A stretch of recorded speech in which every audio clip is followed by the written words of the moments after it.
On January 27th, 2016, abolitionists put forward an amendment initiative in the state of Oklahoma to prohibit abortion as murder. Pro-life legislators in the state of Oklahoma do not and have not ever treated abortion as murder, not once. They have opposed how abortion's done, when it will be done, by whom it will be done, but they have never once opposed abortion as what it is. Murder. Last year they celebrated this idea that said, in the state of Oklahoma, you can kill your babies with chemicals, you can kill your babies with curettes, you can kill your babies with vacuums, you just can't kill your babies with forceps. Why not pass a bill, pass a measure prohibiting the killing of babies?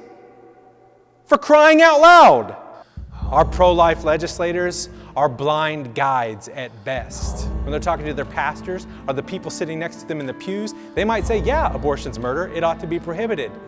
Vote for me, I'll do something about abortion. They may call abortion murder when they're on the campaign trail. They may call abortion murder here and there in this or that speech, but whenever they sit down to write legislation or they sit down to vote, they do not treat abortion as murder. Why? Fear. Fear.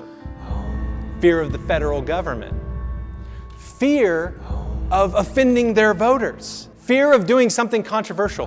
Fear of sticking their necks out and standing up and actually doing what's right. Fear of being ridiculed in the press. Because it might cost them re-election. It might cost them future appointments. It might mess with their political careers, their future prospects. They don't want to be the person who stands up and tells the truth and does what ought to be done. They do not fear God. They fear the government. They do not serve God. They serve themselves. God is just a word that they use to gain votes. God is on their lips, but their hearts and their actions are far from Him. They're spineless. They are absolutely, utterly spineless. And get this, like most of these pro-life legislators, these pro-life politicians, they're professing followers of Jesus Christ. They know that the least of these are being destroyed in their midst, and they will not even challenge the laws which permit it. Every single child destroyed by abortion is created in the image of God, bears His image. What is done to them is done to Him. If they loved God, they would find this offensive and they would be moved to action. Every year, they put forward legislation to regulate how much time you have to wait between when you call the abortionist and whenever you show up to have him murder your child. Asking the abortionist to show them an ultrasound before he takes money from them to kill their baby is not pro-life legislation. It's a joke. It's a lame, sad, silly joke. Because when somebody's murdering somebody else, we don't say, actually, why don't you wait 72 hours before you do that? No. 6,000 children. 6,000 children every year in Oklahoma. That's just counting the number of children who are butchered in freestanding child sacrifice centers. That's not counting the unrecorded abortions. Now we put forward this legislation, this petition. Unborn human beings, from the moment that you have a human being, a distinct human being, should be protected from murder, from the moment of conception. The stuff that you guys say whenever you're talking at CPC banquets, the stuff that you say when you're pretending to be pro-lifers for your contributions. Listen, the laws against murder should be extended to protect all people, even preborn people. All people. No more games, no more runarounds, no more nibbling on the edges.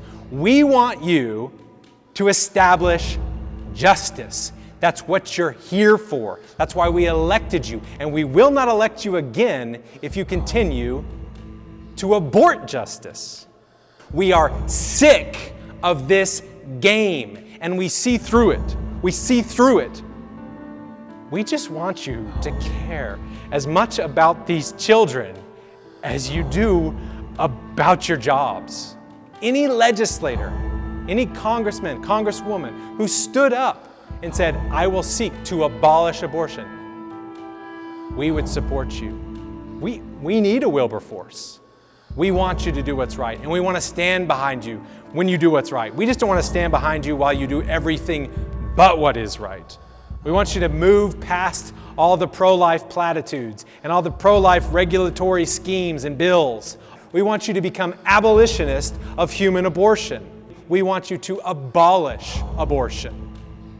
Cease regulating it. Cease tolerating it. Cease allowing it. We may have all sorts of banquets and rallies and Rose Days celebrating how pro-life we are, but we kill our children. We kill our children. We kill our children every day. We call murdering 6,000 babies a year pro-life. So here's what we are doing. We are calling you to repent.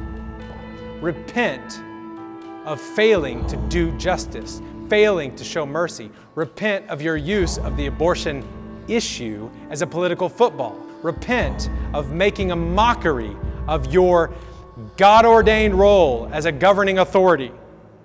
We are calling you to cease to do evil, to learn to do good, to correct oppression, to establish justice for the preborn fatherless in your jurisdiction. You say that you are doing all that you can, but you are not even attempting to do what you ought. You will have to stand before God and explain why it is that with the authority and the power that He gave you, you did not establish justice. And you will be reminded that the people of God, your constituents, stood before you and demanded that you do justice. And you refused. Repent. We're calling you to repent. It's not just the people who are getting abortions. It's not just the abortionist. The abortionist meets the demand of the people. The people go to him to get rid of the children. We're not just calling the people to repent. We're not just calling the voters to elect pro-life politicians. We're calling the pro-life politicians to repent. The voice as strong as thunder will be heard across the land, calling to the magistrates to save our neighbor man, who wearing robes as black as sin have stained our soil red. The voice as strong as thunder will be felt across the land.